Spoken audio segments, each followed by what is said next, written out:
Hello everyone, thanks for joining me.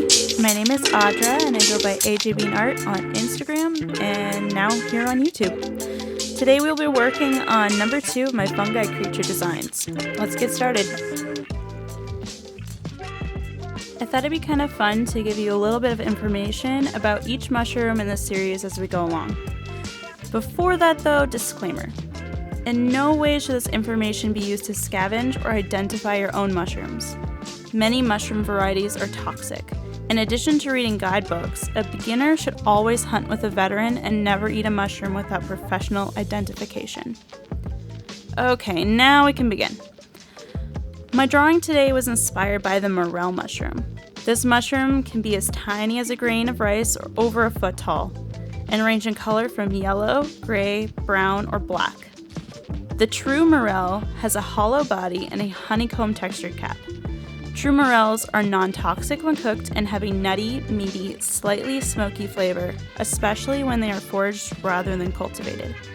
These mushrooms tend to grow under and around ash, poplar, elm, maple, sycamore, or fruit trees, and they most often appear under trees that are dying or recently dead. They usually grow in areas of North America and Europe and like warm, wet conditions.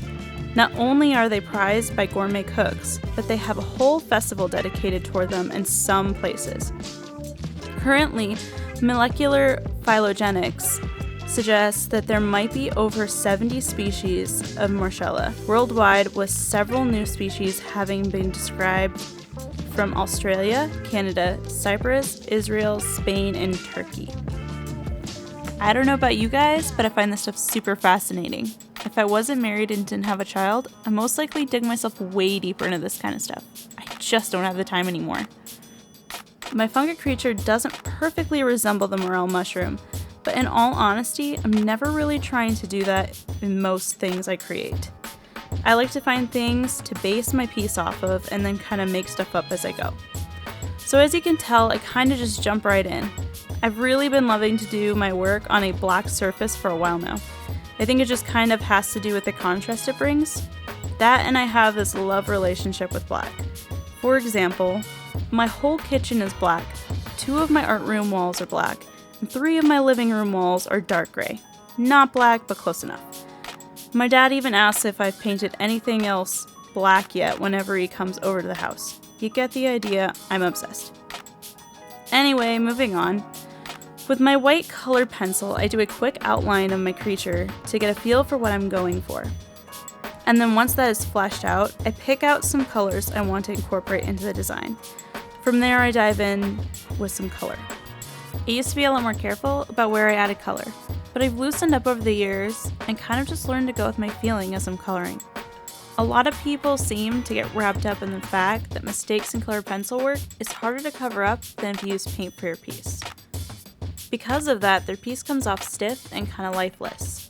I've kind of just learned to embrace these mistakes, and I've actually learned how to create different textures that have made my work better because of this. As Bob Ross always said, happy little accidents. I think that mindset and so-called flow kind of just comes with time and practice, along with learning to let go and make the best of what you have to work with at any given time. In my case, music or a good podcast can help too. It helps to keep your mind a little more distracted from every touch of the pencil to the paper, and in return, things work together a bit more smoothly. As I work on coloring, I allow the paper to peek through. I use the places where the paper is showing to add random patterns and texture to the fungi creature. I do this by either adding a highlight of color near those bare spots, or by adding some black in those places to make it a bit deeper. In some cases, I may do both or even just leave some places as they are. This technique is super fun and it adds a lot of character to whatever you are drawing. At the end, I just add a few white spots here and there to represent spores, and then I brush everything off really good to keep everything from smudging in my sketchbook. If you're super worried about that, you can also place a separate piece of paper between drawings. Parchment paper or tracing paper will work too. Well, that's all I really have to say about this design. I'll let you finish watching the process with some music in the background. Thanks so much for joining me. If you like this video, give it a thumbs up, and if you would like to see more of this kind of thing, feel free to subscribe and click the bell to be notified as soon as the next video is uploaded. Thanks again, enjoy. Bye!